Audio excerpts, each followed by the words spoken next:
acara webinar dengan tema Peranan Otomatisasi Perangkat Otomatisasi dalam Dunia Kerja 4.0. Dan juga tak lupa salawat serta salam semoga terlimpah curahkan kepada junjungan kita Habibana wa Nabiyana Muhammad SAW. Yang terhormat Kaprodi Teknik Elektro Universitas Islam Nusantara Bandung, Bapak Yosip Perdana Saputra STMT. Yang terhormat Bapak Obi Jamisak BD selaku founder Akademi sekaligus pemateri kita kali ini. Yang terhormat Presiden Mahasiswa Universitas Islam Nusantara Bandung, Saudara Aden Setiawan. Yang terhormat Ketua Senat Fakultas Teknik Universitas Islam Nusantara Bandung, Saudara Rahmat Hidayat. Yang terhormat Ketua Himpunan Mahasiswa Teknik Elektro Universitas Islam Nusantara Bandung, Alfat Nur Asajad. Saya Muhammad Jabudiman selaku MC akan membacakan sunnah acara pada kali ini. Pertama, pembukaan. Kedua, doa. Tiga, menyanyikan lagu Indonesia Raya dan himne teknik. Keempat, sambutan-sambutan. Kelima, acara inti. Keenam, kesimpulan. 7, penutupan. 8, sesi foto bersama. Untuk mempersingkat waktu, mari kita buka acara ini dengan membaca basmalah bersama-sama. Bismillahirrahmanirrahim. Bismillahirrahmanirrahim. Selanjutnya yaitu pembacaan doa yang akan dibacakan oleh Saudara Alfat Nur Asajad.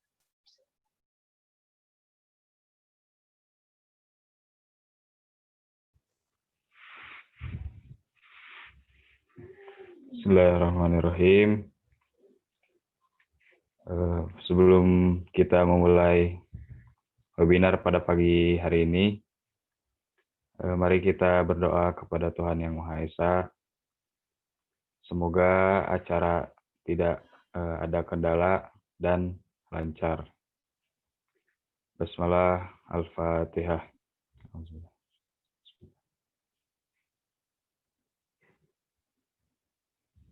Selesai.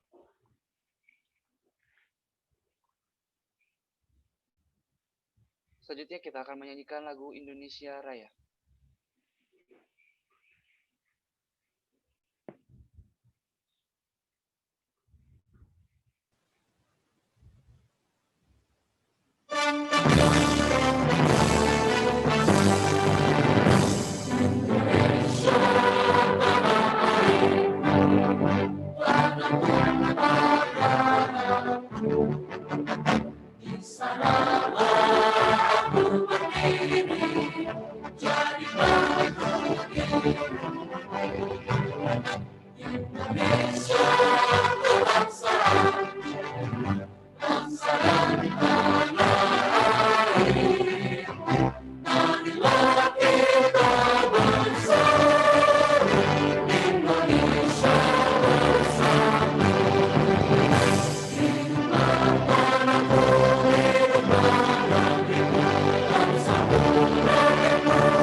Menyanyikan himne teknik.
Selanjutnya itu sambutan dari Kapolri Teknik Elektro Universitas Nusantara Bandung yang terhormat Bapak Yusi Perdana STMT, dipersilakan.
Selanjutnya itu sambutan dari Kapolri Teknik Elektro Universitas Islam Nusantara Bandung yang terhormat Bapak Yusi Perdana STMT, dipersilahkan.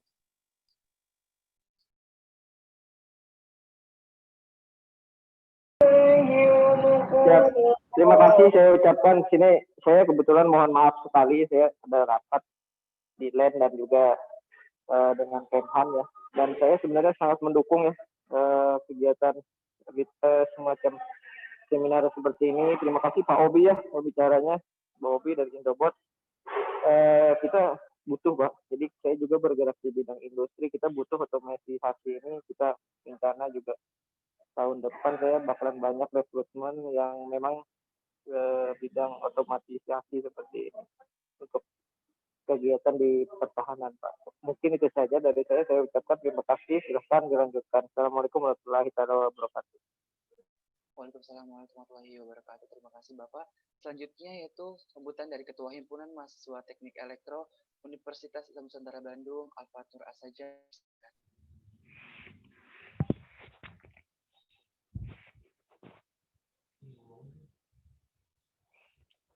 Bismillahirrahmanirrahim.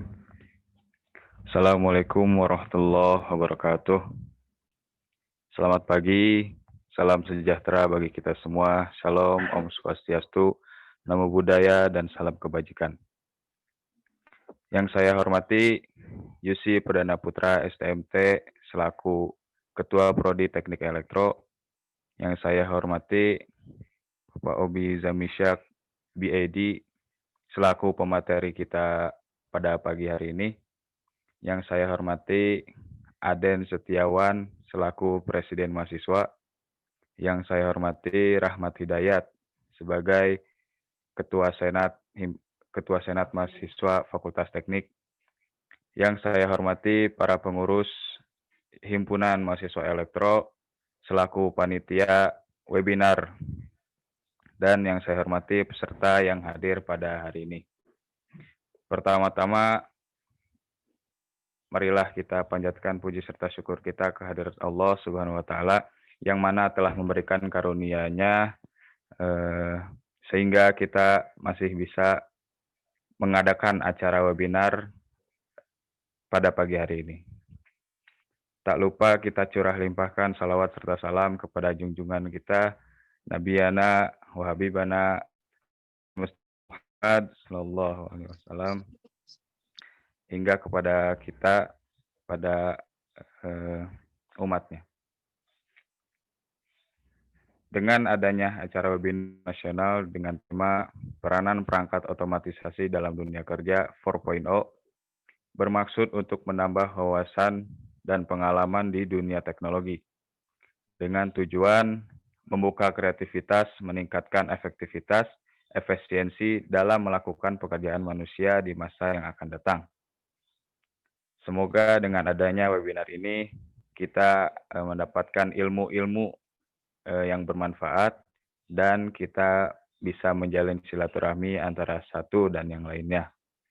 Mungkin cukup sekian dari saya. Terima kasih. Wassalamualaikum warahmatullahi wabarakatuh.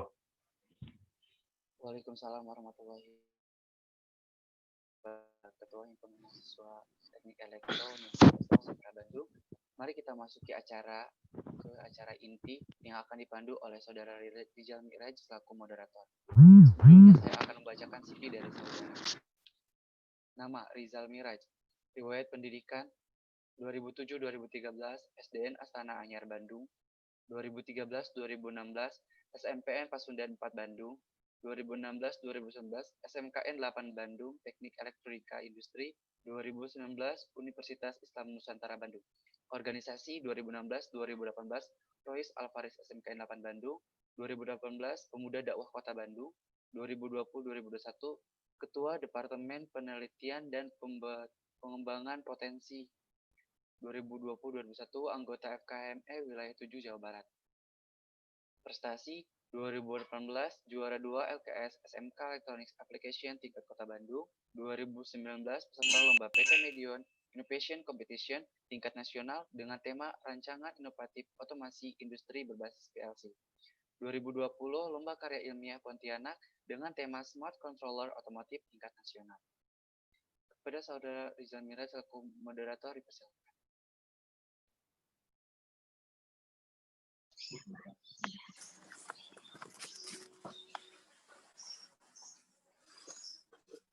Baik, Assalamualaikum warahmatullahi wabarakatuh.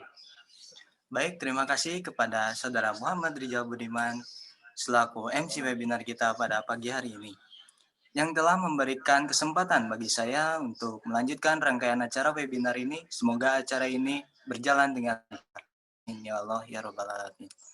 Baik, pertama-tama izinkan saya untuk menyapa Bapak, Ibu, Saudara sekalian yang telah hadir di acara webinar ini. Yang terhormat Bapak Yusi Perdana Saputra, STMT, selaku Kaprodi Teknik Elektro Universitas Islam Nusantara Bandung. Yang terhormat Bapak Obi Zamisyak, BED, selaku Founder Innobot Academy, Academy for Programming Electronic Device, sekaligus pemateri kita kali ini.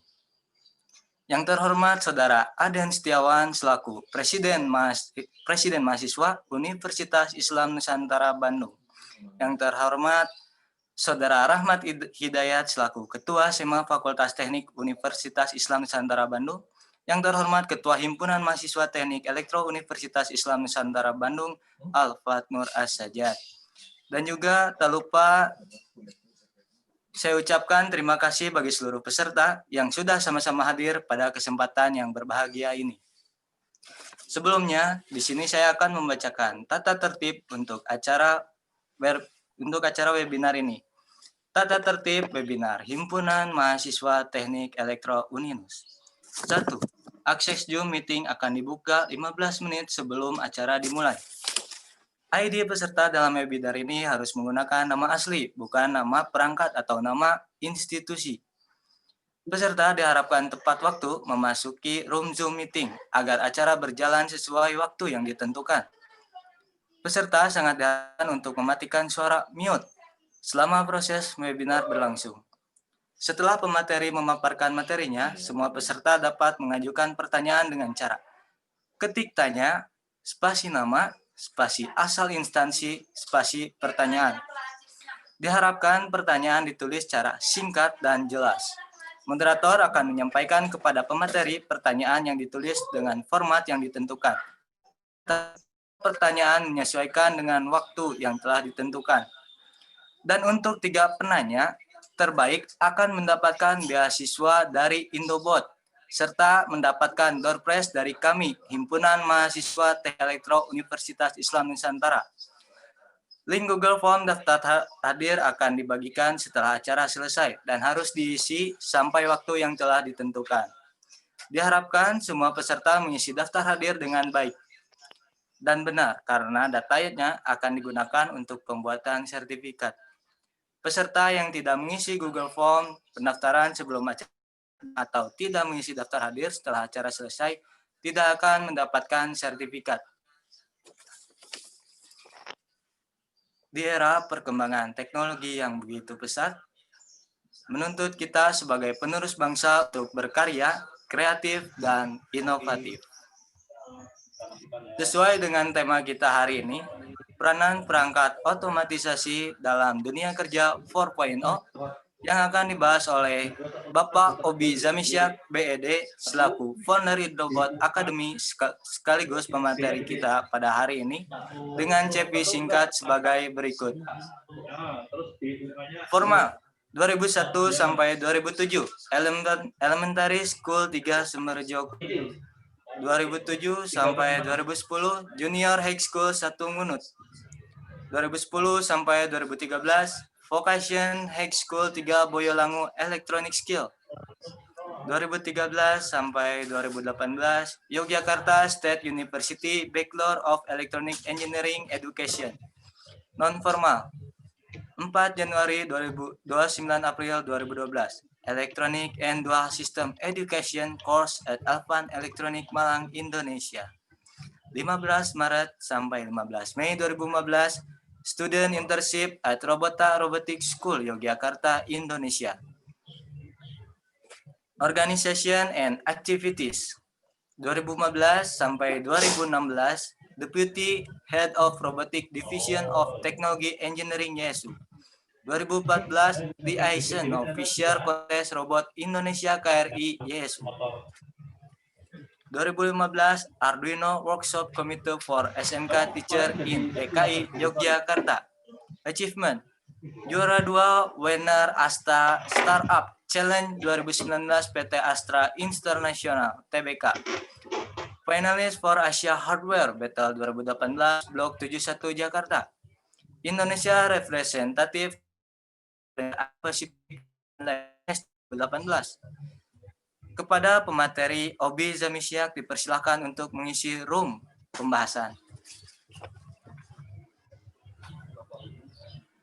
Silakan. Baik, ya. Terima kasih banyak kepada seluruh panitia dan juga terima kasih atas kesempatannya untuk bisa mengisi webinar di Universitas Islam Nusantara.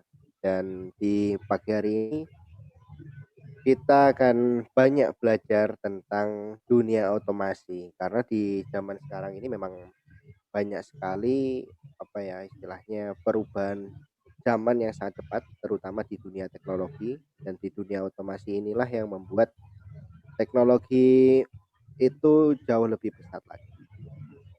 Oke, mungkin langsung saja untuk mempersingkat waktu Assalamualaikum warahmatullahi wabarakatuh. Waalaikumsalam warahmatullahi wabarakatuh. Waalaikumsalam warahmatullahi wabarakatuh. Saya akan share ini screen dulu.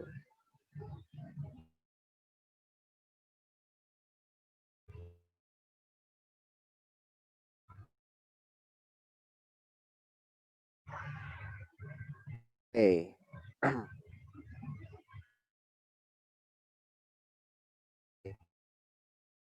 Ini ya bahas tentang beberapa menyiapkan alat sederhana untuk IoT yang nantinya akan kita lihat prosesnya seperti apa. Nah, otomasi itu apa sih gitu? Otomasi itu merupakan penggantian tenaga manusia dengan teknologi. Ini ada satu video yang cukup menarik. Video ini menjelaskan tentang perubahan zaman dan juga dampak positif terhadap sebuah pemasukan perusahaan dari pengurangan karyawan atau lebih tepatnya efisiensi. Pada tahun 1979 jumlah karyawannya full dan pendapatannya mereka hanya segini. Sedangkan Google tahun 2012 itu karyawannya hanya sedikit dan pendapatannya sangat luar biasa. Ini adalah perkembangan zaman dari mesin uap, terus kemudian ditemukannya elektrik, terus sekarang sudah berjalan di dunia yang lebih cyber lagi karena kita sedang bergerak di dunia IoT segalanya. Nah, di sini nanti akan jelaskan juga ada beberapa perusahaan yang dulunya itu merupakan perusahaan yang sangat besar, tetapi dia itu langsung dikalahkan oleh perusahaan startup yang notabene tidak memiliki sebuah aset. Nah, ada sebuah contoh di dunia internet. Di dunia internet ini ada perusahaan yang menciptakan ada gambaran ya. Ada gambaran teman-teman di sini ada gambaran ini dia menciptakan AI, terus ada eBay, ada Google, macam-macam itu mengalahkan perusahaan-perusahaan konvensional yang belum melakukan otomasi. Di dunia internet itu ada yang konvensional juga teman-teman. Jadi di beberapa perusahaan di dunia dunia digital sih ada yang konvensional. Jadi misalkan sekarang sudah teknologinya AI, ada beberapa customer service itu masih menggunakan manual. Jadi masih banyakkan karyawan yang menjadi customer service, tapi sekarang sudah bisa oleh AI. Nah, ini adalah gambarannya perusahaan-perusahaan konvensional itu mulai diruntuhkan oleh perusahaan-perusahaan yang mendisrupsi sebuah teknologi. Ini ada Blockbuster, perusahaan yang menyediakan seperti film dan sebagainya itu. Tapi dia karyawannya banyak dan dia harus memiliki sebuah aset yang harus dikelola.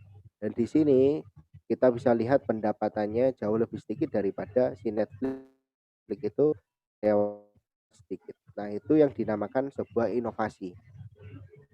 Mungkin di Indonesia ada beberapa inovasi yang kurang cocok ya, karena di Indonesia tenaga kerjanya cukup banyak, tapi tidak menutup kemungkinan kita bisa menciptakan inovasi-inovasi yang bagus gitu. Inovasi ini selalu berkembang dan juga harapannya ditemukan inovasi-inovasi baru gitu. Kenapa inovasi ini penting? Inovasi ini akan meningkatkan sebuah produktivitas, mengurangi beban waktu dan biaya, meningkatkan kepuasan pelanggan. Dan ini harapan dari kenapa teknologi otomasi itu diciptakan. Bila mana kita ingin membuat sebuah alat, kita ingin membuat sebuah sistem, kita harus tahu permasalahannya apa dulu. Apakah tentang permasalahan produktivitas, atau permasalahan tentang biaya, atau permasalahan tentang waktu, atau permasalahan tentang kepuasan pelanggan. Nah, kita harus tahu betul ketika menciptakan sebuah teknologi, kita menciptakan sebuah otomasi, kita harus tahu bagaimana permasalahan itu ada gitu. Jadi kita tidak hanya membuat otomasi itu ya udah yang penting keren, yang penting bisa jalan, tapi enggak. Tapi kita harus tahu betul dasar dari permasalahannya setiap calon pengguna dari produk kita. Ada sejarah otomasi industri mulai tahun pertama yaitu tahun 1784 ini ditemukannya mesin uap. Tahun berikutnya mulai ada listrik ya. Mulai ada listrik dan juga mass production. Mass production ini seperti pabrik yang sekarang masih berjalan, pabrik-pabrik konvensional yang masih berjalan yang menggunakan sistem lama, tetapi mereka mungkin ya sedang menyiapkan sistem baru yang digital untuk bisa mengejar mereka memasuki revolusi industri keempat saat ini.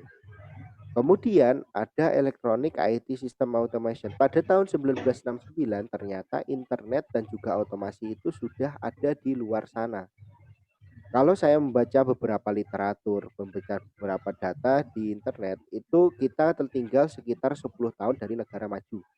Kalau misalkan kita bisa membaca peluang dari negara maju sekarang trennya apa sih? Nah, terus kita bawa ke Indonesia, kita menciptakan dalam waktu kurun 5 tahun saja kita sudah bisa merasakan dampaknya.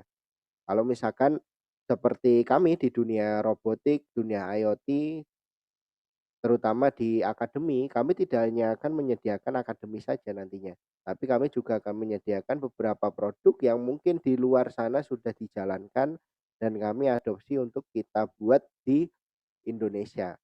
Karena harapannya dalam waktu 5 tahun itu kita bisa mulai merintis mengedukasi pasar supaya market itu tahu gitu bahwa teknologi ini sudah dipakai di Amerika, teknologi ini sudah dipakai di Jepang dan sebagainya.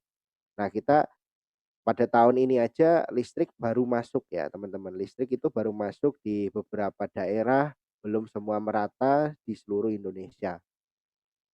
Kemudian tahun sekarang ini kita sedang memasuki teknologi cyber. Jadi teknologi cyber mengkombinasikan antara otomasi yang bentuknya fisik dengan teknologi otomasi yang bentuknya non fisik atau digital. Teknologi cyber ini dia memanfaatkan sebuah device yang dihubungkan ke internet lalu disimpan ke sebuah database. Dari database itulah yang nanti diolah menjadi sebuah aksi yang bisa membantu kita menyelesaikan masalah. Seperti ada beberapa problem tadi itu. Problem mulai dari menyelesaikan masalah produksi, waktu, efisiensi, biaya, ataupun beberapa problem lainnya. Nah, ini yang perlu kita garis bawahi. Kemudian ada 9 teknologi revolusi industri 4.0. Ya, ini adalah penjabarannya, tapi tidak hanya 9 ya teman-teman. Tidak hanya 9 dan di sini kita menampilkan 9 contoh teknologi yang sudah berjalan saat ini. Mulai dari AR, augmented reality, big data. Big data ini ya kalau zaman dulu itu anggap aja seperti bank data, pangkalan data gitu loh. Cuman sekarang lebih masif lagi dan benar-benar gede banget. Di dalamnya dilengkapi dengan AI biasanya. Kemudian ada autonomous robot. Di sini autonomous robot itu merupakan sebuah robot yang kita ciptakan otomatis tapi tidak sekedar robot iseng-iseng tapi benar-benar robot yang bisa membantu kita dalam sehari-hari. Kemudian ada simulasi ya. Simulasi ini biasanya dipakai untuk presentasi project. Kalau misalkan kita punya klien untuk desain interior, project-project apa, kita bisa menggabungkan simulasi ini dengan AR. Oh, kira-kira nanti hasil desainnya seperti ini dan sebagainya. Terus sistem integrasi sekarang sudah berbagai macam yang menawarkan sistem integrasi seperti payment gateway, terus misalkan API, kita bisa menyediakan layanan API, bahkan kita juga bisa mengkombinasikan teknologi kita ke teknologi yang lain. Jadi benar-benar saling terhubung. Bahkan beberapa instansi bank, terus beberapa perusahaan-perusahaan itu menyediakan API gratis yang dipakai untuk kebutuhan data kita. Salah satunya seperti cuaca itu kita bisa mendapatkan API gratis untuk bisa mendukung kegiatan kita. Jadi di aplikasi Android itu kan ada weather-nya itu bisa jadi mendapatkan API gratis dari perusahaan misalkan BMKG ataupun perusahaan internasional yang bergerak di bidang ramalan cuaca gitu. Nah, itu bisa. Jadi kita bisa memanfaatkan integrasi itu. Kemudian Internet of Things ini merupakan sebuah teknologi yang menggabungkan cyber dengan hardware. Jadi kalau misalkan Internet of Things yang berjalan sekarang ini itu adalah Internet of Things yang memang sekarang apa ya istilahnya membantu kita dalam menganalisa keadaan. Misalkan di Jakarta itu ada beberapa titik tempat yang dia itu dilengkapi dengan sensor CO ya, CO2. Jadi misalkan ada di beberapa tempat yang dia memang memiliki kadar CO yang tinggi, akhirnya ditambah dengan pepohonan dan kita bisa mengecek lokasi itu sehat atau enggak gitu. Kemudian cyber security ini jelas sekarang lagi dibutuhkan di Indonesia, yang baru saya tahu cuman Cyber Army. Jadi Cyber Army itu perusahaan yang men-training calon-calon problem solver untuk masalah security, dan juga Cyber Army menawarkan jasa untuk mengecek tingkat keamanan suatu aplikasi atau suatu perusahaan. Jadi untuk cyber security ini peluangnya memang gede banget dan belum banyak pemainnya. Mungkin teman-teman ada yang minat untuk bermain di cyber security. Kemudian cloud computing, sekarang udah banyak banget cloud computing seperti Amazon Web Service, terus misal Alibaba juga menyediakan, terus ada beberapa perusahaan yang menyediakan cloud computing. Dan additive manufaktur ini prototyping ya teman-teman. Jadi prototyping yang hanya sekedar 3D print yang nantinya dijadikan sebagai bahan presentasi misalkan, atau bahan untuk kita kayak istilahnya membuat gambaran ya, gambaran, oh nanti alatnya kalau dibuat seperti ini sebelum kita melakukan molding. Jadi molding itu teknik untuk membuat sebuah casing atau kemasan. Nah, sebelum kita melakukan molding kita harus testing dulu. Kira-kira 3D print-nya udah sesuai atau belum gitu. Project Arduino dan IoT System ini merupakan project yang sangat banyak sekali hasilnya teman-teman. Tapi kita akan membahas secara big picture. Nah, sebelum itu kita bahas dulu apa itu IoT. Internet of Things atau IoT merupakan teknologi yang memungkinkan benda-benda di sekitar kita terhubung ke jaringan internet. Teknologi ini ditemukan oleh Kevin Aston pada tahun 1999. Hingga saat ini, teknologi IoT sudah dikembangkan dan mulai diaplikasikan. Salah satu produknya yang paling akrab dengan kita adalah layanan GPS. Cara kerjanya, setiap benda yang terhubung ke internet bisa diakses kapan saja dan di mana saja. Bayangkan, ketika kita meninggalkan rumah, ternyata lupa mematikan TV, kita bisa mematikan dari jarak jauh hanya dengan mengirim pesan ke rumah kita. Rumah, tolong matikan TV. Bahkan bila kita sedang dalam perjalanan dan tiba-tiba terjadi kecelakaan, CCTV di jalan raya dapat mendeteksi adanya kecelakaan lalu lintas, lalu mengirimkan informasi pada sistem dan mengabarkan pada rumah sakit terdekat untuk mengirimkan ambulans. Sementara itu, jam tangan pintar yang digunakan oleh korban kecelakaan dapat memberi informasi tentang kondisi tubuh korban dan memberi kabar pada keluarga atau kerabat terdekat. Saat ini, Indonesia sendiri sudah menerapkan IoT pada proyek-proyek Smart City di 23 kota. Ada juga startup seperti Gignesia yang menjadi wadah bagi developer IoT di Indonesia. Jadi, sangat mungkin jika suatu hari nanti di rumah kita muncul iklan-iklan dadakan atau bahkan meme tentang curhat sama tembok bisa benar-benar terjadi. Oke, itu adalah gambaran dari IoT. Jadi secara sederhana sih kita sudah dikelilingi oleh teknologi IoT, namun kita kadang belum sadar itu teknologi apa sih gitu. Atau kita ya istilahnya ini teknologi apa ini? Ini ada yang coret-coret nih, Mas Arjuna. Jangan coret-coret di presentasi.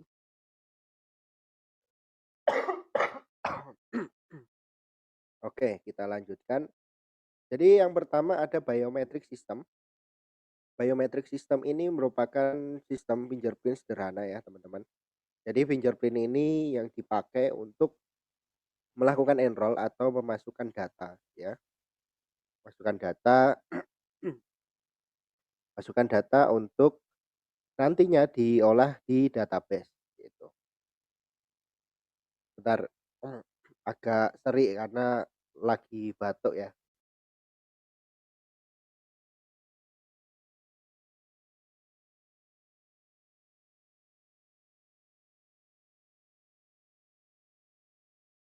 Oke, Yang berikutnya ada sebuah fingerprint lagi, ini tuh tidak terhubung ya, jadi ini bukan barang yang sama, ini barang yang berbeda. Biasanya kalau kita presensi itu barangnya sama, mau kita enroll, mau kita presensi itu barangnya sama. Jadi disimpannya ya di situ. Tapi ini beda, ini itu disimpan di sebuah database. Nah, database-nya ini dihubungkan ke masing-masing fingerprint. Jadi kita bisa enroll di mana saja, kita bisa verifikasi fingerprint kita di mana saja. Jadi ini adalah secara sederhana gambarannya gini. Ini adalah gambaran database ya teman-teman. Ini adalah data yang diinputkan. Dan ini data yang diambil. Jadi yang namanya database itu ibaratnya sebuah tabel. Tabel itu ada namanya misalkan nama si A, B, C gitu. Terus kita mau manggil si B gitu ya. Kita tarik datanya terus kita verifikasi benar nggak sih ini si B gitu. Nah itu secara sederhananya kayak gitu. Kemudian ada smart irigasi ya. Irigasi pintar ini dimanfaatkan untuk melakukan penyiraman otomatis ke sebuah sawah gitu misalkan atau perkebunan atau greenhouse gitu. Kita biar lebih gampang greenhouse jadi rumah kaca atau rumah yang dipakai di pertanian itu itu ada beberapa yang saya temui sudah menggunakan sistem penyiraman otomatis tapi masih menggunakan timer. Belum menggunakan sistem IoT. Jadi misalkan disiram setiap jam 7 pagi misalkan siram sehari sekali jam 7 pagi. Terus besoknya jam 7 pagi juga. Nah, tapi kalau ini beda, ini dilengkapi dengan namanya sensor. Nah, biasanya sensor yang dipakai di sini adalah sensor soil moisture.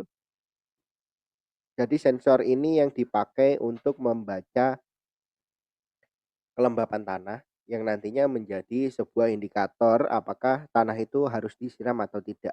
Sehingga kita bisa menghemat air. Kalau timer kan misalkan tanahnya masih lembab ngapain kita harus siram lagi gitu. Tapi kalau misalkan ini misalkan tanahnya ada yang sudah kering misalkan di salah satu aja, nggak semuanya. Nah, ini kita bisa melakukan penyiraman. Dan tentunya si ini dia tidak berdiri sendiri si controllernya, ada Arduino yang terhubung ke WiFi kemudian dihubungkan ke sebuah Raspberry Pi. Jadi Raspberry Pi ini sebagai database sama prosesor juga. Kemudian ada wireless router ini digunakan untuk, menghubungkan kan kalau misalkan Arduino aja jaraknya nggak terlalu jauh, jadi dibutuhkan sebuah wireless router untuk menghubungkan dari Arduino ke Raspberry gitu. Siap-siap memasuki era kehidupan normal baru alias new normal tak terkecuali bagi para pekerja. Tak hanya karyawan, industri pun wajib disiplin menjalankan protokol kesehatan saat akan melangkah ke new normal.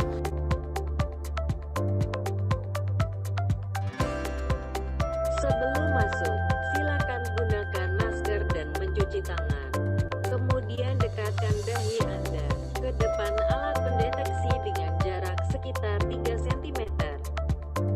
Suhu tubuh Anda normal, silakan masuk.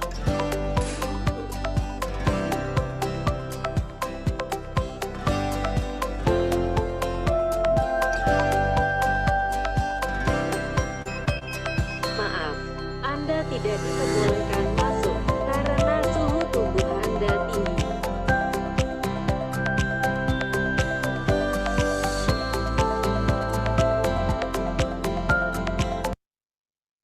Oke, ini adalah alat yang kami buat saat, new normal pertama kali diumumkan ya. Jadi waktu kita udah bisa mulai WFO dan mengikuti protokol kesehatan, nah itu adalah alat yang kami buat untuk mendukung kegiatan new normal. Nah, ada beberapa kebutuhan dari user, dari calon pengguna yang kami lihat itu ternyata nggak semua toko, nggak semua tempat itu punya satpam. Dan ada beberapa tempat yang walaupun udah punya satpam itu masih kewalahan untuk mendeteksi, orang-orang yang suhunya tinggi ataupun suhunya, apa ya, istilahnya dia kondisinya demam gitu. Jadi dia bisa mengecek suhunya sendiri secara mandiri. Dan juga ini dilengkapi dengan door lock seperti tadi itu ada door lock-nya. Door lock-nya itu berfungsi sebagai pengunci atau pembuka pintu. Kalau misalkan ini mau dipasang di ruangan kantor gitu. Nah, kalau misalkan suhunya oke, dia bisa masuk, kalau suhunya nggak oke, dia nggak bisa masuk. Tetapi alat ini itu memiliki sebuah kelemahan. Waktu kami kemarin ke Semarang, ke daerah Bandungan, itu di sana kami pasang di sebuah acara di salah satu hotel Gria Persada di Semarang, itu terjadi error. Jadi gini ya teman-teman, ini kan dia mengeceknya sensor suhu ya, sensor suhu. Jadi di sini itu ada sensor suhunya. Sensor suhu ini kalau misalkan ruangannya terlalu dingin, dia itu tidak bisa mendeteksi suhu si pasien, bukan pasien sih, si pengguna. Jadi bener-bener low terus gitu. Nah, awalnya saya itu lihat ini itu alatnya error. Ya, terus saya dulu pernah ikut kompetisi robot pemadam api ya, KRPAI beroda dulu. Nah, itu kan ada sensor UV ya, UV sama sensor sensor api gitu. Nah, sensor api, sensor UV itu harus dipanasi pakai hair dryer sebelum kita tanding gitu. Supaya apa? Supaya dia lebih peka. Nah, saya jadi ingat, oh ternyata sensor suhu itu ya memang harus menggunakan istilahnya apa ya, istilahnya sensor suhu itu memang harus menggunakan suhu yang standar di ruangan. Jadi kalau misalkan terlalu dingin nggak bisa. Ini apalagi coret-coret, jadi takutnya ganggu yang lain ya teman-teman. Ini saya next ya. Oke, ini saya nggak bisa ngapus soalnya. Kalau bisa nggak sih dihapus, coba saya hapus. Oh bisa. Oke, saya hapus dulu. Oke, teman-teman, kita lanjut. Alasannya kenapa sih kita harus belajar Arduino dan IoT? Mas Ishak, ya kan. Ayo teman-teman jangan coret-coret. Dan di sini kenapa sih kita harus belajar tentang Arduino dan Internet of Things? Ada sebuah majalah, yaitu majalah Joblos dari McKinsey Global Institute ya. Jadi majalah ini dia ngomongin soal workforce transition in a time of automation pada Desember 2017. Di majalah itu dinyatakan pada 2030 akan ada 400 juta sampai 800 juta orang harus mencari pekerjaan baru karena semua digantikan oleh mesin. Terus Bapak Brojonegoro Bapak Bambang Brojonegoro mempunyai pendapat sama dengan McKinsey dan menurutnya memasuki revolusi industri 4 Indonesia akan kehilangan 50 juta peluang kerja. Sekarang aja pandemi bisa membuat orang itu jadi pengangguran. Ada beberapa yang udah beralih ke digital, akhirnya mereka nggak membutuhkan orang lagi. Terus dengan penduduk Indonesia yang banyak banget, apakah kita tega gitu istilahnya untuk tidak membuka lapangan kerja untuk mereka. Nah, kita tetap membuka lapangan kerja untuk mereka, tapi skillnya beda gitu. Jadi tidak hanya mereka jago di skill-skill sekarang, tapi mereka harus jago skill yang baru itu seperti apa? Seperti coding, seperti desain hardware, seperti membuat prototyping. Nah, itu adalah skill-skill yang wajib ya, wajib kita perlu pelajari. Karena kalau misalkan kita tidak bisa coding, kita bisa membuat alat, kita tidak bisa mempresentasikan idea kita, kita bisa tertinggal gitu oleh orang-orang yang memang di bidangnya gitu. Jadi buat teman-teman jangan khawatir kalau misalkan sekarang belum bisa coding, belum bisa desain hardware, belum bisa bikin PCB itu tidak masalah. Teman-teman masih punya kesempatan ya untuk bisa belajar ke arah sana. Karena kalau misalkan teman-teman nggak bisa menguasai itu agak berat juga. Misalkan ya nanti ya, oh sekarang cita-cita saya tanya beberapa teman-teman saya yang mayoritas putri itu misalkan, nah orang-orang yang dari lulusan S1 yang putri-putri itu cita-citanya pengen masuk bank gitu, pengen jadi teller. Tapi ketika jadi teller, tellernya misalkan diganti oleh mesin, diganti oleh AI, kita mau ngapain gitu. Nah, ini yang perlu dipikir. Ada beberapa, untuk yang putri itu biasanya ada job yang cocok, salah satunya data science. Data science itu kalau anak-anak putri itu bisa lebih teliti daripada yang cowok-cowok. Nah, yang cowok-cowok itu lebih ke bagian coding, hacker gitu, yang memang ya kegiatannya memang di bagian hardware ataupun software yang, berinovasi gitu. Karena cepat kemampuan dari anak-anak putra gitu, ketika mereka belajar itu cepat ya. Nah, kalau yang putri ada pekerjaan yang cocok yaitu di data science karena itu membutuhkan ketelitian dan itu ngodingnya nggak ribet kok. Kalau misalkan teman-teman jago matematika, ya itu adalah poin plus ya kalau misalkan mau belajar coding. Semua pekerjaan yang kontinu akan digantikan oleh robot dan robot tidak mudah lelah dan tidak mengeluh. Sekarang orang itu seperti hidup 24 jam. Jadi kadang kita tidak merasa ya teman-teman, tidak merasa kalau misalkan kita butuh, chat customer service jam 2 malam. Padahal aslinya perusahaan itu udah tutup. Tapi kalau dengan adanya chatbot, ya itu kita bisa menyediakan customer service 24 jam. Who has seen an advertisement that has convinced you that your microphone is listening to your conversations? All of your interactions, your credit card swipes, web searches, locations, likes, they're all collected in real time into a $1 trillion a year industry. The real game changer was Cambridge Analytica. They'd worked for the Trump campaign and for the Brexit campaign. They started using information warfare. Cambridge Analytica claimed to have 5,000 data points on every American voter. I started tracking down all these Cambridge Analytica ex-employees. Someone else that you should be calling to the committee is Brittany Kaiser. Brittany Kaiser, once a key player inside Cambridge Analytica, casting herself as a whistleblower. The reason why Google and Facebook are the most powerful companies in the world is because last year data surpassed oil in value. Data is the most valuable asset on Earth. We targeted those whose minds we thought we could change until they saw the world the way we wanted them to. I do know that their targeting tool was considered a weapon. There is a possibility that the American public have been experimented on. This is becoming a criminal matter. When people see the extent of the surveillance, I think they're going to be shocked. And I still fear for your life. Yeah. With the powerful people that are involved. But I can't keep quiet just because it'll make powerful people mad. Data rights should be considered just fundamental rights. This is about the integrity of our democracy. These platforms which were created to connect us have now been weaponized. It's impossible to know what is what, because nothing is what it seems.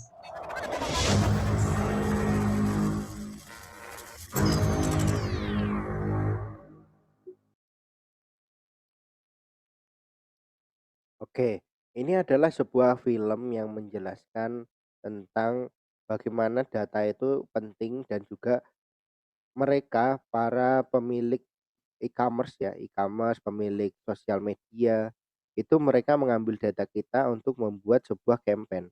Kalau di sini ada sebuah kasus dari si Facebook yang menjual datanya untuk membuat campaign dulu waktu Hillary Clinton sama si ini restart. Sorry. Jadi waktu si Donald Trump menjabat sebagai presiden, itu mereka membuat campaign untuk membuat istilahnya banyak orang yang mendukung si Donald Trump. Nah, si Facebook itu membantu campaign mereka. Jadi di sini si Mark Zuckerberg itu kena kasus data skandal karena dia diduga memberikan datanya untuk membuat campaign si Hillary Clinton itu bukan orang yang baik gitu. Jadi seolah-olah orang Amerika itu didoktrin untuk memilih si Donald Trump. Jadi ini yang terjadi ya teman-teman kalau misalkan kita tidak paham soal data. Bahkan mereka ngeklaim ya, Cambridge Analytica itu perusahaan data science yang mereka itu ngecek juga bahwa si pemilik sosial media mereka titik data point. Jadi setiap orang itu benar-benar punya 5.000 data point. Kita aja kadang kenal sama orang itu kita taunya, oh dia itu baik, suka makan misalkan, suka makan, nggak pernah telat. Nah, itu kita taunya berarti ada 3 data. Kalau ini 5.000 data point berarti kan dia benar-benar kenal sama kita. Bahkan ya, ketika kita ngomong kayak gini, tadi itu di awal disebutkan, apakah mikrofon itu merekam percakapan kita dan banyak mahasiswa yang angkat tangan bahwa mereka percaya bahwa mikrofon itu merekam percakapan kita. Dan di sini merupakan salah satu teknologi mereka untuk mengecek atau memberikan servis apa yang kita butuhkan. Sehingga kita bisa edik banget, bisa ketagihan banget menggunakan sosial media. Ketika teman-teman menggunakan Instagram, ketika teman-teman menggunakan Facebook, menggunakan TikTok gitu kan, itu teman-teman akan mendapatkan video-video ataupun postingan yang relate dengan kondisi teman-teman. Dan teman-teman akan semakin edik di situ. Misalkan teman-teman lagi pusing skripsi, teman-teman selalu bilang tentang skripsi, pusing skripsi atau dosennya nggak bisa bimbingan karena pandemi, bingung harus gimana gitu, nanti akan muncul postingan-postingan tentang skripsi. Postingan-postingan atau meme yang tentang anak-anak kuliah dan sebagainya dan teman-teman akan semakin edik di dunia sosial media. Nah, ini yang saya hindari sekarang karena saya di waktu jam kerja berusaha gimana caranya saya tidak ke-distract dengan sosial media. Kalau misalkan mau buka sosmed ya di jam makan siang ataupun ketika sudah pulang kerja. Jadi benar-benar ketika kerja ya kita fokus sama pekerjaan. Nah, ini yang apa ya istilahnya perlu kita pahami ya, bahwa data itu sekarang digunakan untuk berbagai hal. Jadi tidak hanya data ini dipakai untuk, kepentingan pribadi perusahaan enggak, tapi bisa diperjualbelikan. Jadi kita perlu hati-hati dengan memberikan data kita. Bahkan, beberapa device saya itu kameranya saya tutupi pakai selotip ya, biar mereka juga nggak tahu kegiatan saya ngapain gitu. Karena kalau misalkan kita kasih semua datanya ya kita nggak punya privasi. Dan di dunia ini sekarang sudah tidak ada namanya privasi. Jadi setiap orang sudah dimiliki datanya oleh si orang-orang seperti ini, si analitika-analitika. Jadi profesi data science ke depan akan sangat cemerlang sekali. Jadi mungkin teman-teman yang putri itu bisa mulai mempertajam keilmuannya di bidang matematik, jangan malas untuk apa ya istilahnya menghitung karena nanti data science adalah menjadi job yang keren di masa depan nanti. Ternyata IoT selama ini sudah ada di sekitar kita dan peluangnya sekitar 444 triliun. Dan teman-teman mungkin tahu ada brand namanya Bardi. Bardi itu merupakan brand smart home yang dia itu OEM dari si Tuya. Jadi Tuya itu sebuah perusahaan yang menyediakan platform IoT dan sekarang mereka juga menerima pembuatan produk OEM gitu. OEM itu istilahnya kita maklun lah, maklun pesan di sana, begitu kita bikin alat, mau kita pakai platform mereka gitu. Tapi biayanya cukup mahal.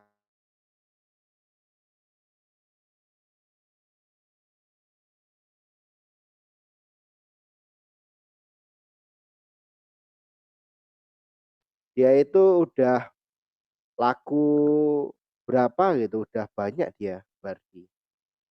Jadi namanya Bardi teman-teman. Ini saya nggak promo, cuman saya mau kasih tahu aja ini salah satu produk yang menurut saya sukses ya. Bentar ini Bardi official. Udah 106.000. Jadi kalau misalkan 106.000 itu menggunakan layanannya si Tuya itu mereka juga nggak rugi juga sih.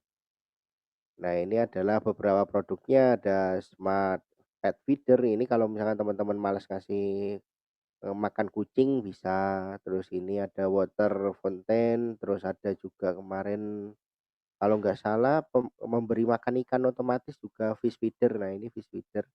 Nah ini Bardi ini merupakan perusahaan yang tahu ya, tahu dan jeli soal market. Jadi dia benar-benar tahu, jeli banget soal market dan mereka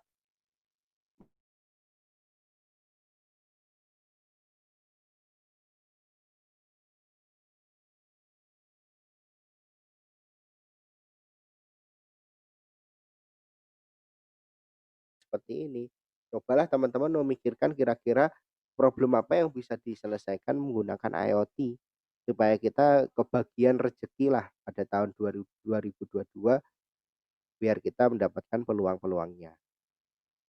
Nah, sebelum kita ngomongin ke sebuah produk, kita harus tahu nih bagaimana cara belajar IoT. Di sini kami dari Indobot Academy itu membuat sebuah formula yang kami namai framework ya, formula atau framework yang khusus yang dibuat untuk teman-teman bisa belajar elektronika. Di sini kami membuat platform digital. Untuk sekarang ini memang kami fokus di website karena kebanyakan user itu belajarnya di website tapi melakukan pembelian di mobile. Jadi di sini untuk Indobot bisa diakses di indobot.co.id dan ini adalah sebuah framework yang kami bangun. Ada modul basic, intermediate, advance, tutorial. Teman-teman bisa belajar di Indobot atau bisa mencari referensi di luar juga kalau misalkan teman-teman ingin iseng-iseng dulu lah cari referensi. Tapi kalau di Indobot semua udah komplit. Dari elektronika dasar, rangkaian listrik, alat ukur, gambar teknik, ini. Udah seperti kuliah lah. Dulu waktu saya zamannya kuliah, saya juga belajar elektronika dasar, analog, digital. Bahkan algoritma ini sebelum saya masuk ke microcontroller. Jadi benar-benar ini tangga sudah kami riset lah istilahnya. Kami riset supaya sesuai dengan kebutuhan yang ada di dunia elektronika. Dan yang di sebelah ini adalah sebuah untuk panduan membuat.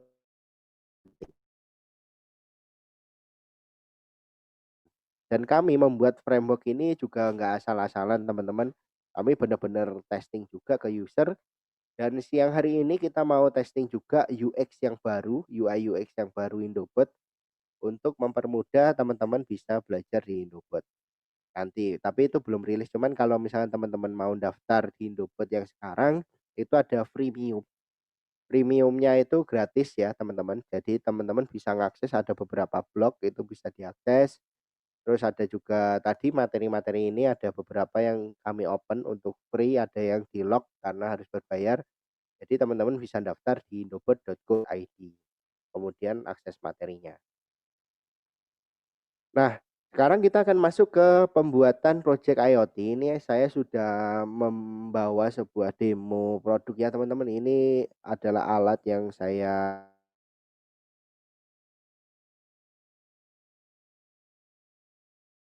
di pasaran hanya untuk penggunaan pribadi. Jadi ini ada Note MCU, terus ada beberapa komponen. Nah, mungkin akan saya ini dulu aja. Ini sharingnya akan saya stop dulu. Mungkin teman-teman bisa ngepin ya, ngepin video saya. Nah ini adalah IoT-nya, ini adalah Note MCU. Terus ini saya menggunakan sensor DHT11 ya, sederhana.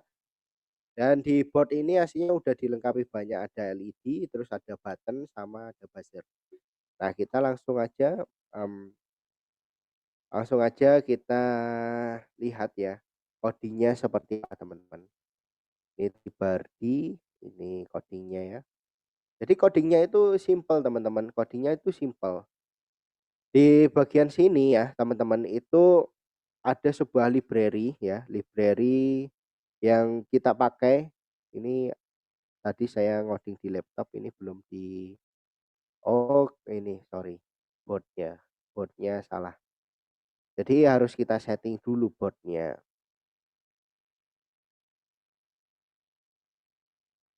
Note MCU. Oke, yang ini aja. Nah, si library ini merupakan library wajib yang harus kita panggil, teman-teman. Library wajib yang harus kita panggil supaya apa? Supaya kita bisa memprogram si ESP8266. Nah, ada beberapa library yang harus dipanggil seperti wifi.h, client.h. H itu adalah hexa, teman-teman. Terus ini ada DHT. DHT itu sensor yang saya pakai. Jadi kalau misalkan mau lihat lagi ini sensor yang saya pakai yang ini DHT 11. Terus ada juga ThinkSpeak. ThinkSpeak ini untuk apa ya istilahnya kita karena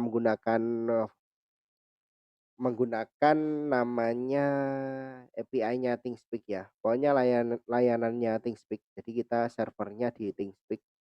Itu kita pakai ya. Terus kemudian ada DHT pin 0, terus DHT tipenya 11 karena kita pakai DHT 11. Terus ini dimasukkan. Jadi 0 ini nanti dimasukkan sini, DHT 11 ini dimasukkan sini. Jadi ini untuk settingan si library atau fungsinya si DHT. Ini adalah SSID di tempat saya, Indopod Academy, Indopod 2015. Terus WiFi client, terus ini adalah number channelnya. Jadi channel yang ada di sini, teman-teman. Channel yang ada di sini ini ada nomornya, terus ada API-nya. Jadi API-nya yang ini. Terus ini ada sebuah variabel yang dinamai temperatur sama humidity. Terus di bawah ini kita menggunakan serial 115200.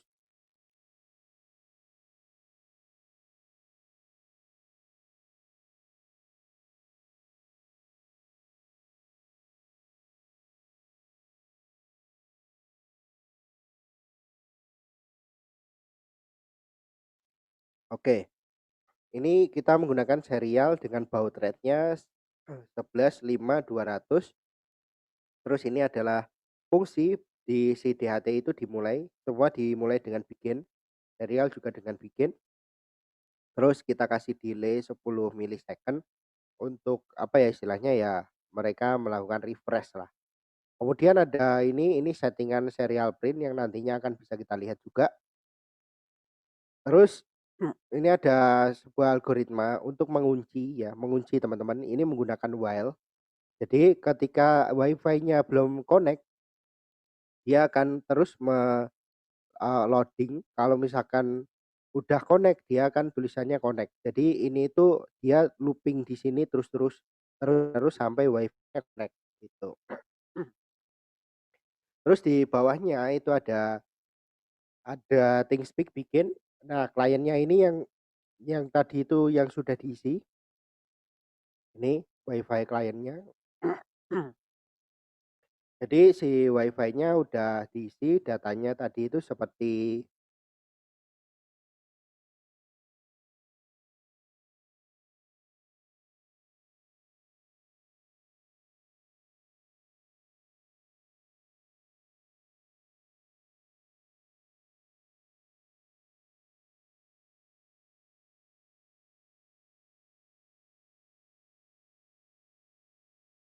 false atau true yang nantinya kalau misalkan kita mau nambah field lagi misalkan ada di field 2 atau field 3 gitu, kita bisa menggunakan ini statiknya.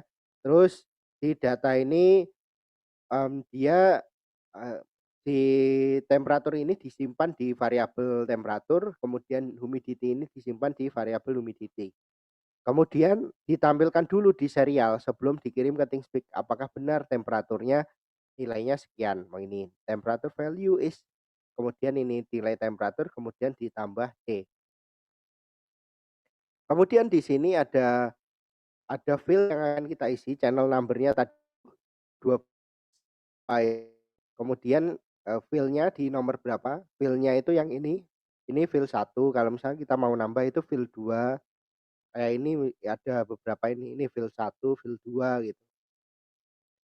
Terus di sini ada temperatur ini diambil dari sini, di variabel ini dipanggil ke sini isinya temperatur dipanggil ke sini, terus my right API key itu API key yang ada di sini. Jadi ini udah dimasukkan ke sana.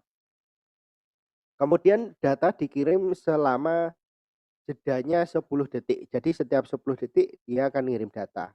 Jadi si alat ini dia connect ke WiFi, kemudian dia membutuhkan waktu sekitar 10 detik untuk bisa merefresh data yang akan dikirim gitu.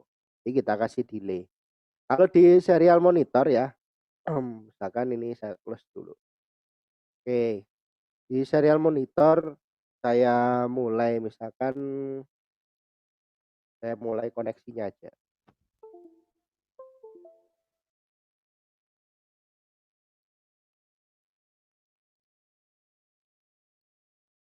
Nah, ini WiFi connect, temperaturnya 255. Kenapa kok 255? Karena ini agak longgar di datanya ini, di apa namanya itu, di HT-nya. Nah, sekarang udah saya kencengin lagi. Jadi ini kalau agak longgar itu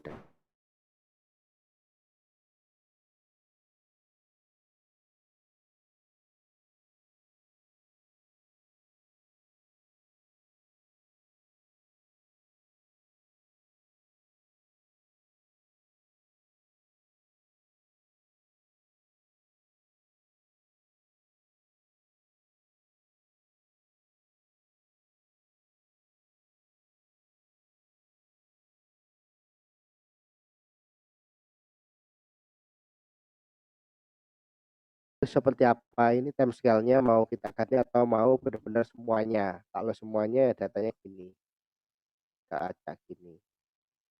Seperti itu teman-teman. Dan ini sangat sederhana. Dan ini kita bisa langsung membuat analisanya di MATLAB. Mungkin teman-teman juga belajar MATLAB. Jadi MATLAB ini bisa kita pakai. Terus kita bisa template, terus kita bisa create, terus kita bisa simulasikan juga. Jadi gambar visualisasi. Seperti itu. Jadi di dunia IoT itu memang banyak sekali hal yang harus kita pelajari teman-teman. Dan seperti halnya apa ya istilahnya, seperti halnya dunia IoT, kita perlu mempelajari basic-basic elektronika. Kayak tadi itu misalkan kalau kabelnya longgar, ya kita harus mengganti kabelnya gitu. Tapi kalau misalkan kabelnya nggak longgar, misalkan codingnya error, tapi elektroniknya aman, ya kita bisa bantu benerin gitu. Mungkin saya sambil share ada satu presentasi lagi yang ini yang mungkin bisa membantu teman-teman, yaitu tentang ini. Cara menangani error pada proyek Arduino. Nah, ini ada error coding sama error elektronik itu adalah dua hal yang berbeda, teman-teman. Kalau error coding, ini saya ngambil dari internet sih, ini foto bucketnya. Ini ada beberapa ini, cuman nggak masalah sih. Biasanya yang terjadi error coding itu compile error, kesalahan kompilasi. Biasanya kalau sintaknya salah atau apa gitu, dia bisa error. Terus upload error. Upload error ini terjadi kalau misalkan teman-teman di bagian sini, bagian tools ini, teman-teman lupa komnya ditaruh mana. Jadi kalau komnya lupa, itu teman-teman akan apa ya istilahnya bahaya gitu. Misalkan teman-teman nggak bahaya juga sih, maksudnya error aja gitu. Nah ini teman-teman bisa cek nih, ini mungkin agak kecil ya, agak kecil. Jadi di sini itu ada komnya. Nah karena saya menggunakan serial CH340, dia ada di COM 16. Jadi COM 16 inilah yang harus kita setting. Jadi bisa jadi kalau misalkan error, kabelnya bisa ataupun ininya bisa. Kalau kabelnya aman, ya harusnya COM-nya yang bermasalah. Terus kemudian kesalahan semikolon, titik koma ini biasa terjadi, mungkin buru-buru waktu ngoding dan sebagainya. Kurung kurawal, kesalahan kurung, koma, ejaan. Nah, ejaan ini juga kadang misalkan digital write. Digital write itu ya nulisnya harus sesuai.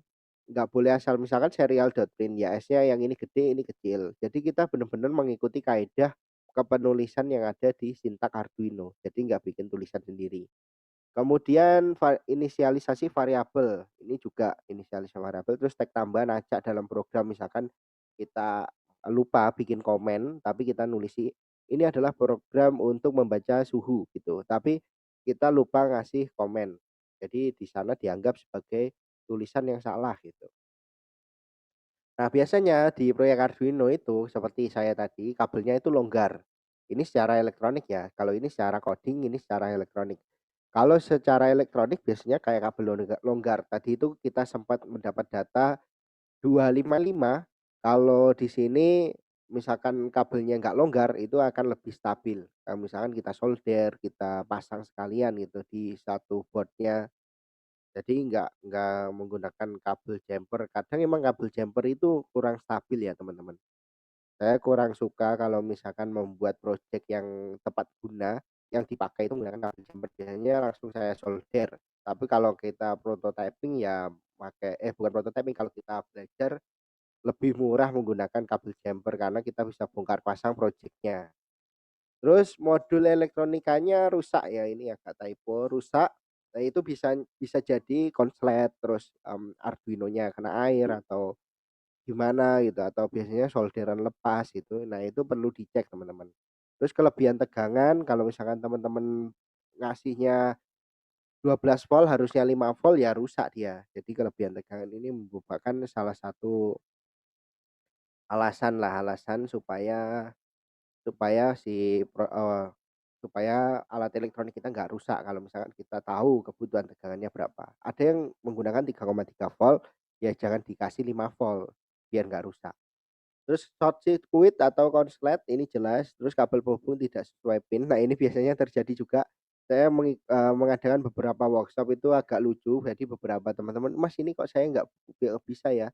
Karena workshopnya online, jadi saya nggak bisa mengecek langsung ini pinnya bener nggak gitu. Ternyata dia kegeser pinnya, harusnya di pin 2 dia malah di pin 3 gitu.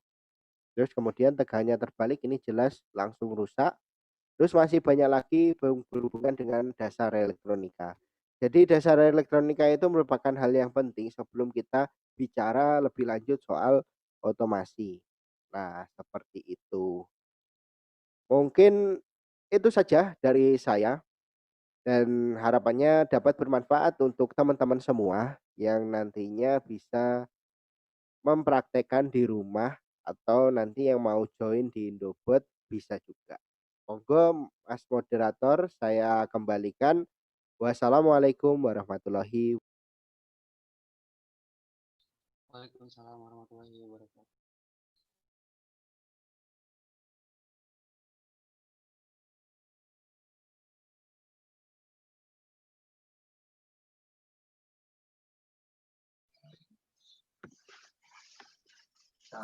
Tanya jawab dah. Ya, monggo tanya jawab bisa. Udah ada yang nanya di komenan. Baik, terima kasih kepada pemateri Obi Zamisya PhD yang telah memaparkan materinya.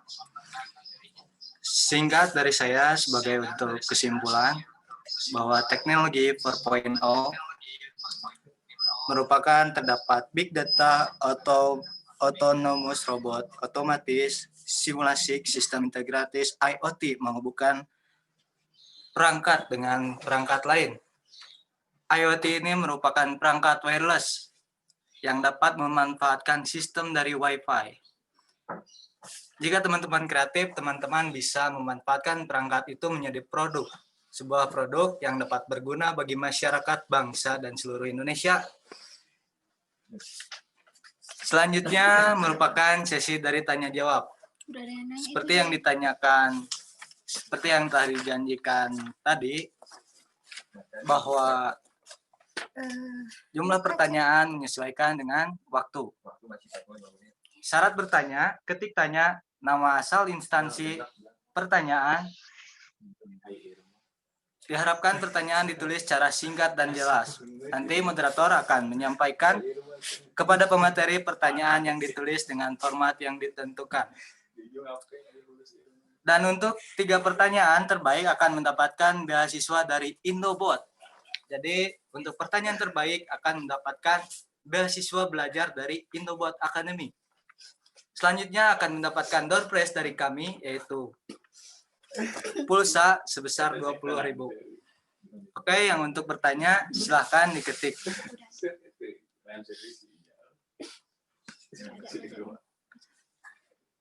Tanya, dari yang terbaik.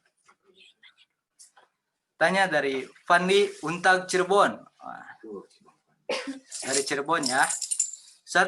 Apakah IoT sudah bisa digabungkan dengan PLC lama yang belum ada pinout internalnya? 2. Apa bedanya ESP32 dan 8266? Dari segi keunggulannya. 3. Manakah yang gampang ESP32 daripada 8266 dalam pemakaian microcontrollernya? Silahkan kepada pemateri untuk menjawab pertanyaannya. Baik, terima kasih. Jadi kita jawab satu-satu soal PLC ya. PLC lama itu yang belum ada pinout internetnya, itu kita bisa hasilnya. Jadi caranya gimana? Caranya di PLC itu kan ada pin I/O seperti biasanya 12 volt ya, 12 volt.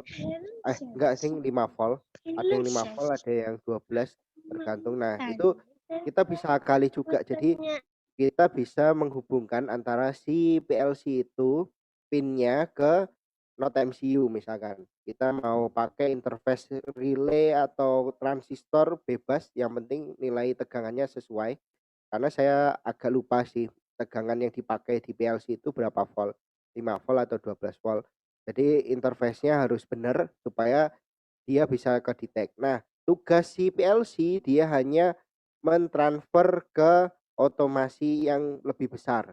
Tugasnya si Node MCU, si Arduino atau Node MCU yang kita hubungkan ke internet, tugasnya menarik data dari server untuk melakukan sebuah aksi. Jadi komunikasinya kalau bisa dibilang seperti komunikasi paralel, bukan komunikasi serial. Kalau paralel berarti kita memanfaatkan lebih banyak pin yang ada di PLC. Misalkan kita butuh 4 pin. Kalau misalkan kita mau komunikasi paralel 8 bit. Nah, itu yang perlu kita pahami. Itu untuk PLC. Jadi kalau misalkan kita komunikasinya 8 bit, kita menggunakan 4 pin yang ada di PLC dan 4 pin yang ada di Arduino. Nah, kita bisa membuat data-data banyak tuh di sana kalau 8 bit. Terus kemudian ESP32 dari segi keunggulannya. ESP32 ini saya sudah dapat datanya. Ini ESP8266 itu dia Wi-Fi-nya memang lebih rendah daripada yang 32, dan yang 32 itu sudah dilengkapi dengan Bluetooth ya, Bluetooth. Jadi sudah dilengkapi dengan Bluetooth, terus dia frekuensinya lebih tinggi, jelas. Terus GPIO-nya lebih banyak. Kalau di ESP8266 itu yang dipakai di Node MCU WeMOS itu biasanya hanya 17, kalau ESP32 itu ada sekitar 36. Dan channelnya untuk hardware software PWM-nya ada 8 channel, yang ini hanya 16 channel. Ini lebih banyak 16 channel. Untuk komunikasinya jauh lebih banyak lagi. Kalau ini I2C-nya hanya 1, ini I2C-nya ada 2 dan SPI-nya ada 4. Wah, keren. Jadi kita bisa menghubungkan lebih banyak sensor. Terus kemudian ADC-nya yang ini 10 bit, ini sudah 12 bit. Semakin tinggi nilai bit di ADC itu semakin bisa menangkap sistem apa ya istilahnya, sistem ya itu lebih teliti. Jadi semakin tinggi ADC-nya itu semakin teliti membaca nilai analog. Nah, ini ada chain-nya, saya belum tahu ini chain apa. Terus ini udah yes semua, ada Ethernet interface, ini dilengkapi juga. Temperatur sensor sudah ada, touch sensor juga sudah ada. Ini benar-benar lengkap sih di ESP32. Hall effect sensor juga sudah ada dan working temperaturnya segini. Ini yang dilengkapi di sebuah modul namanya Extensa ya. Ini modul Extensa. Cuman kalau ini mungkin add-on ya. Jadi ini tidak ada di ESP32 yang hanya bentuknya kotak kayak gini.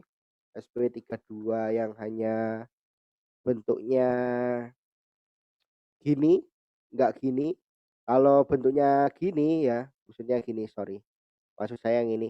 Kalau ESP32-nya yang ini itu belum dilengkapi dengan touch sensor. Kalau ini yang tadi saya sebut itu modul Extensa. Jadi kalau misalkan kita lihat spesifikasinya itu memang luar biasa sih ESP32, dan ini menjadi salah satu pilihan lain lah selain kita menggunakan WeMOS atau Node MCU. Terus berikutnya manakah ESP32 lebih gampang 32 atau 8266? Saya bisa bilang lebih mudah 8266 karena tutorialnya banyak banget. Kalau misalkan kita stuck dengan suatu project, kita bisa cari tutorial di luar sana. Kalau yang 32 memang bagus, tapi belum banyak panduan-panduannya gitu. Jadi kalau misalkan kita menggunakan yang 32 ini masih perlu banyak belajar, mungkin dengan referensi luar negeri atau gimana gitu. Kalau secara pemakaian lebih oke 8266 dan juga lebih murah harganya, lebih murah daripada kita mengeluarkan uang untuk beli SP32 tapi kita hanya menggunakannya untuk menyalakan LED. Tapi kalau misalkan kita beli yang Wimos atau Natemview harganya lebih murah, ini ada yang 34.000, ini 40.000, ini harganya 75 ribuan. Itu kita bisa pakai yang lebih murah aja kalau misalkan kita nggak membutuhkan teknologi yang terlalu tinggi. Itu jawaban dari saya, terima kasih.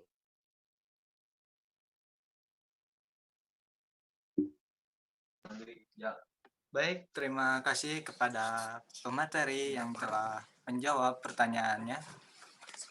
Dapat disimpulkan bahwa tadi penggunaan IoT dengan PLC. PLC itu sebagai perangkat pin input atau outputnya sebagai menggerakkan perangkat mesin dari industri. Dan IoT ini sebagai komunikasi antara perangkat satu dengan perangkat yang lainnya dan kemudian digerakkan oleh PLC. Nah, selanjutnya untuk pertanyaan berikutnya. Oh ya, bagaimana teman-teman? Apakah dapat dimengerti pertanyaan tersebut? Kalau dapat dimengerti, kita lanjut saja ke pertanyaan berikutnya. Pertanyaan berikutnya dari Tanya Felix Amandan dari Setialan, Bandung. Saya mau bertanya, apa yang menghambat berjalannya IoT di Indonesia sehingga Indonesia masih menerapkan teknologi 4.0? Silahkan kepada pemateri. Ya, ini mungkin yang dimaksud teknologi sekarang sedang berada di bukan Indonesia masih menerapkan, tapi kita sedang menuju untuk menerapkan teknologi 4.0 gitu. Nah, ini kenapa di Indonesia masih terhambat ya? Jawabannya adalah sebaran internet karena di Indonesia internetnya belum semua merata, bahkan di beberapa tempat itu masih internetnya 8G. Ada yang masih GPRS, ada juga yang nggak ada sinyal internet, masih GSM.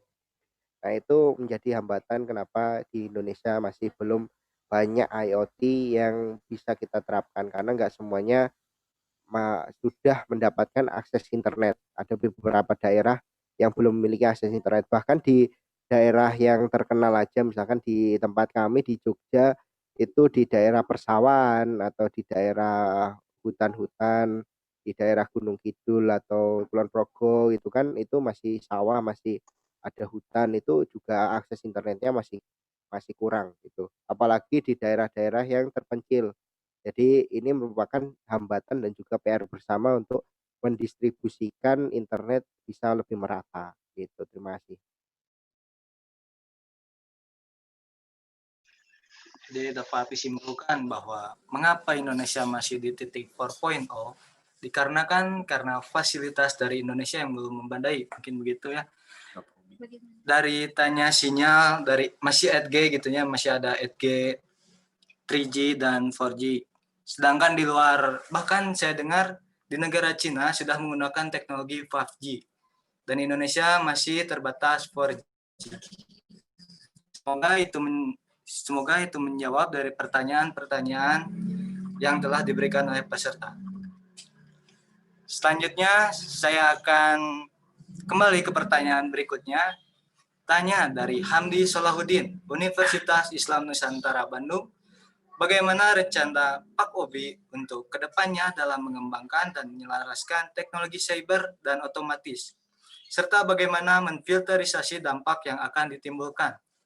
Silakan kepada pemateri untuk menjawab. Ya, kalau rencana ke depan kita mau bikin smart pertanian sih, smart farming. Karena di Indonesia emang dunia pertanian menjadi dunia yang oke karena kita punya lahan pertanian yang luas, sawah di mana-mana.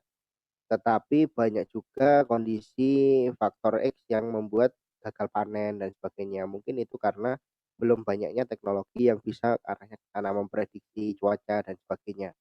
Dan di sini memfilterasi dampak yang akan ditimbulkan harusnya nggak ada sih, kita tetap mempertahankan fungsi petani, jadi semua nggak dilakukan secara otomatis, tapi lebih ke pengolahan data. Jadi data prediksi, terus nanti misalkan di tahun depan itu kira-kira lebih baiknya menanam atau panennya itu di bulan apa, terus nanamnya kapan. Nah, itu lebih ke prediksi seperti itu.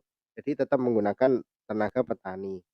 Tapi ada beberapa tempat seperti kebun anggur di daerah Bantul, Yogyakarta itu, di sana kita sudah menggunakan teknologi penyiraman otomatis. Jadi di petani juga hanya membantu mengecek apakah kondisi kebun anggurnya itu sesuai harapan atau enggak gitu. Jadi memang di sini fungsi dari IoT itu kalau di Indonesia jangan mengurangi jumlah karyawan sih kalau menurut saya, karena kita masih banyak orang-orang yang harus diberi pekerjaan.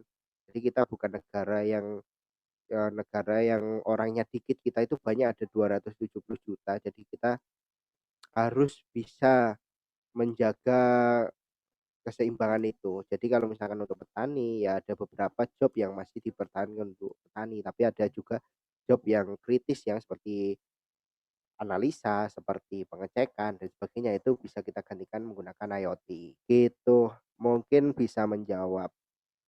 Terima kasih.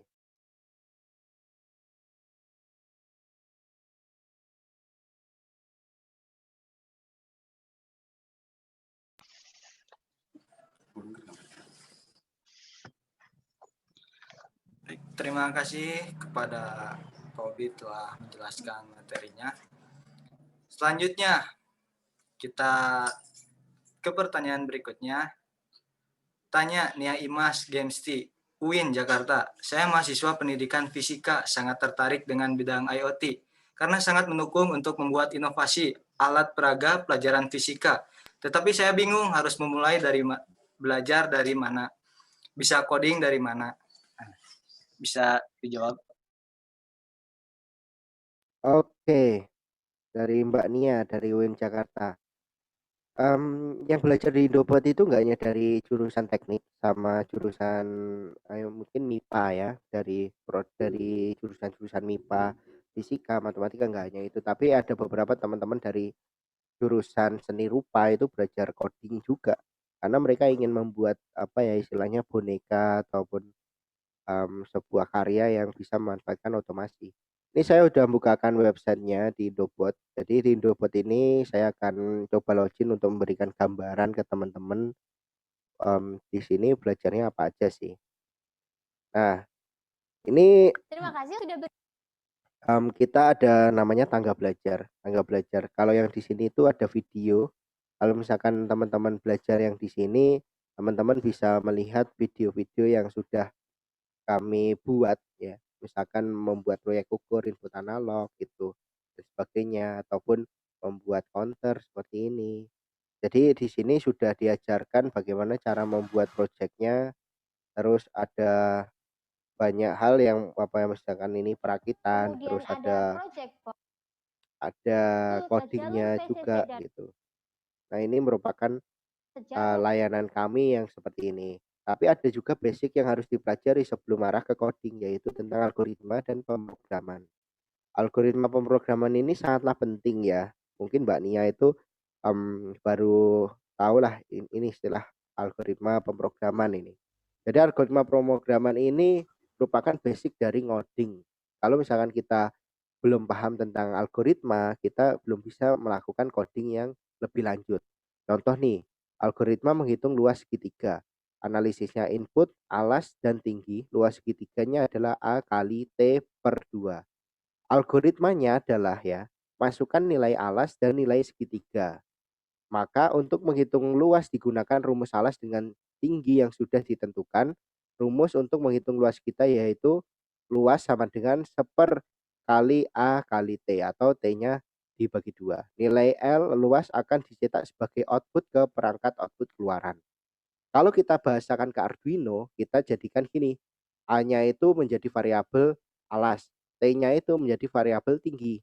Terus luas segitiganya variabel A dikalikan variabel T, kemudian dibagi 2.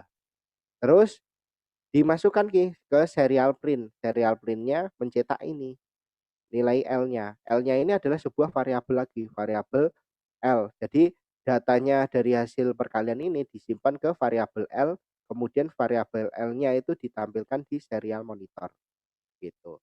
Terus kemudian setelah algoritma ada namanya flowchart. Flowchart ini digunakan untuk membantu kita dalam membuat sebuah program.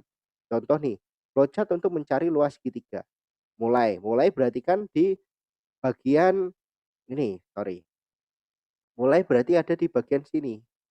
Ya, habis itu nanti ada setup ya, setup.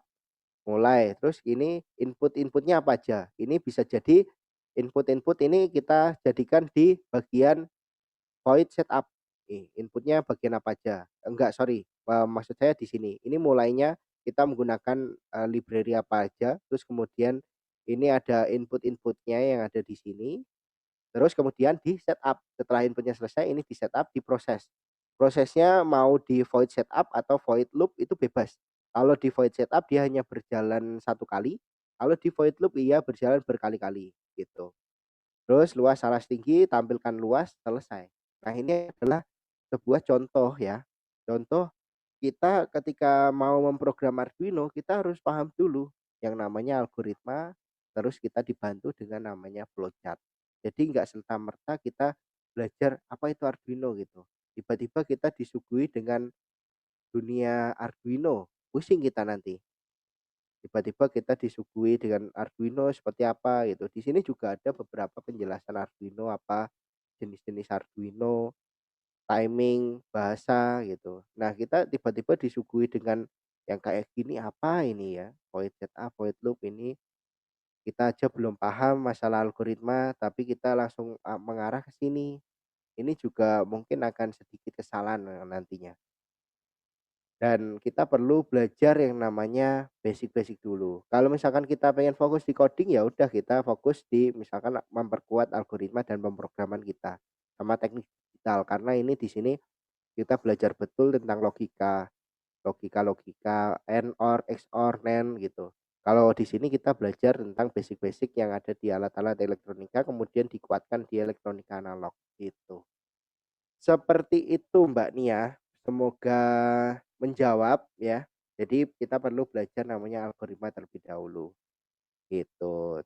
Kalau misalkan Mbak Nia pengen kepo-kepo bisa ke website kami di indobot.co.id gitu. Terima kasih, semoga membantu.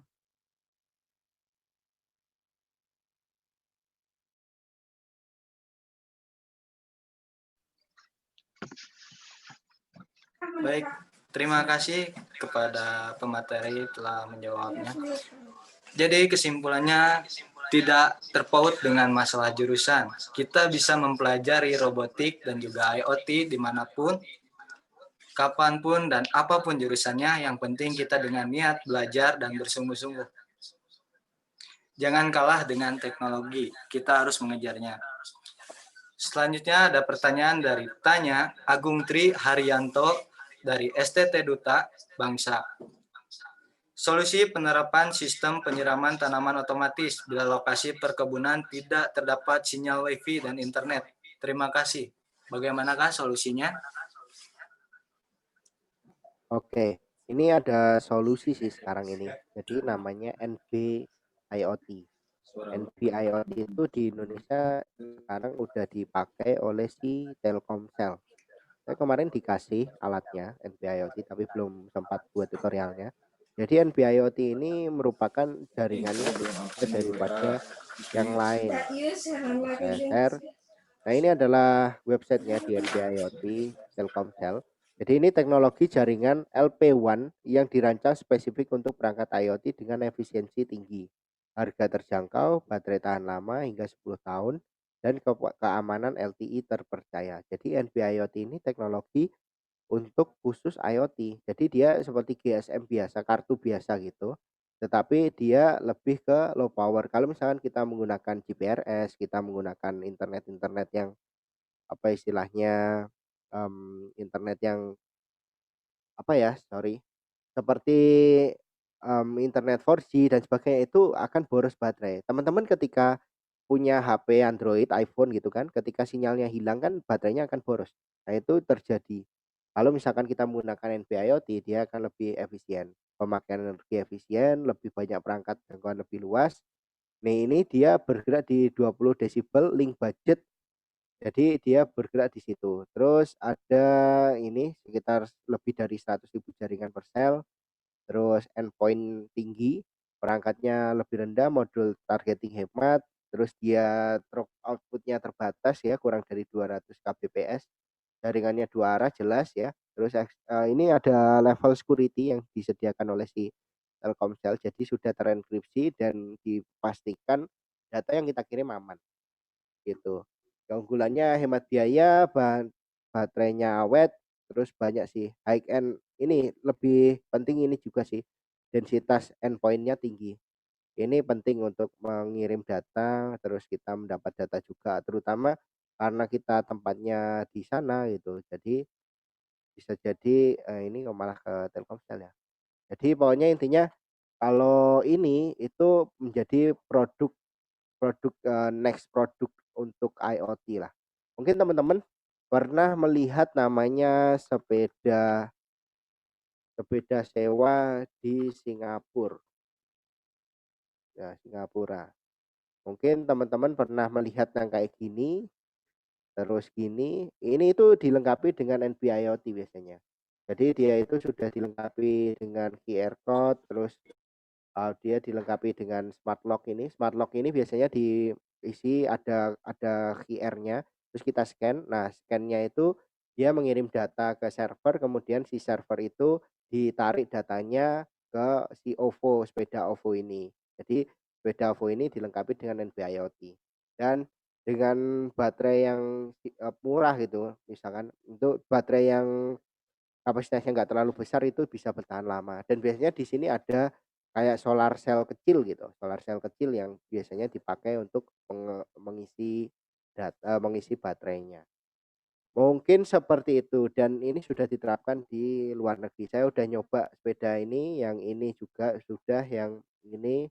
Jadi emang ini tuh sepedanya disetting bisa kita pakai, kita sewa kemanapun. Nah ini udah ada dari Grab ya, Obike ini. Mungkin itu yang bisa saya jawab ya, karena saya juga belum menerapkan di lapangan, cuman ada teknologi namanya NB-IoT. Jadi itu mungkin bisa jadi referensi, NB-IoT itu bisa digunakan untuk teknologi-teknologi yang belum tercover internet di luar sana. Terima kasih. Terima kasih kepada pemateri yang sudah menjawab pertanyaan-pertanyaan dari peserta. Selanjutnya, siapakah yang akan mendapatkan beasiswa dari Indobot dan juga door prize dari kami? Hasil dari jawaban peserta-peserta yang terpilih akan kami umumkan di grup WhatsApp. Jadi untuk peserta-peserta jangan dulu keluar dari grup WhatsApp karena kami akan mengumumkan siapakah yang terpilih dari pertanyaan-pertanyaan yang telah diberikan. Oke, sekian saja dari saya sebagai moderator. Mohon maaf bila kami banyak kekurangannya karena kami juga dalam tahap belajar. Semoga materi-materi yang telah pemateri berikan bermanfaat bagi peserta semua. Sekian dari saya. Assalamualaikum warahmatullahi wabarakatuh. Saya kembalikan kepada MC kita, Muhammad Rizal Budiman. Waalaikumsalam warahmatullahi wabarakatuh.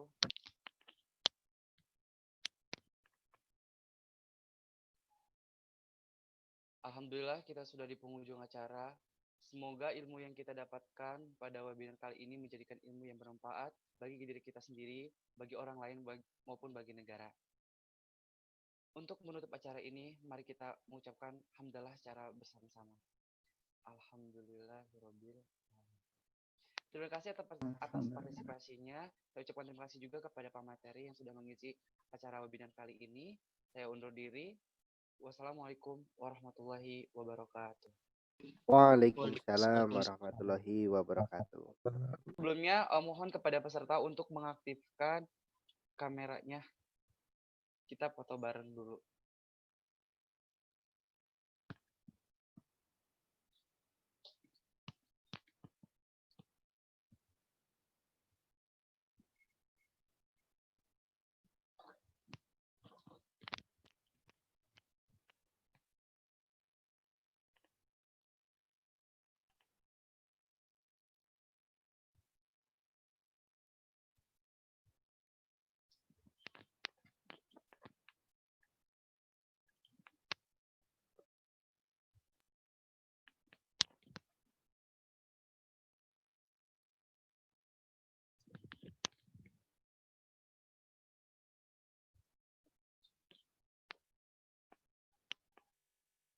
Mungkin itu saja. Terima kasih untuk partisipasinya.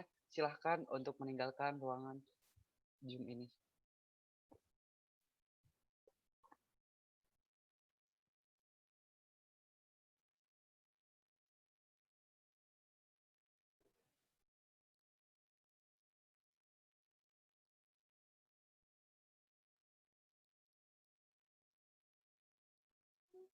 Oh ya, untuk Mas Rizal boleh pesan ya Mas.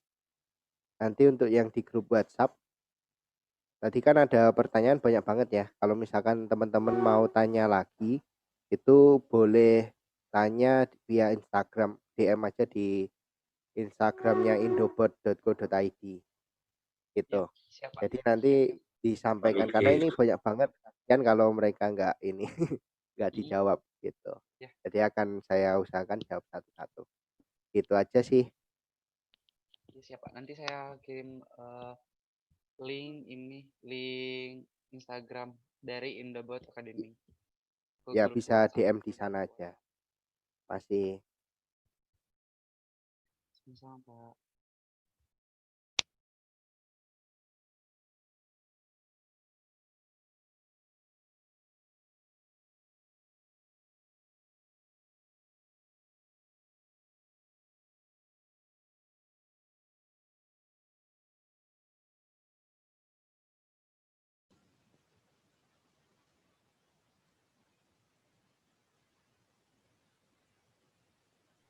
That exists.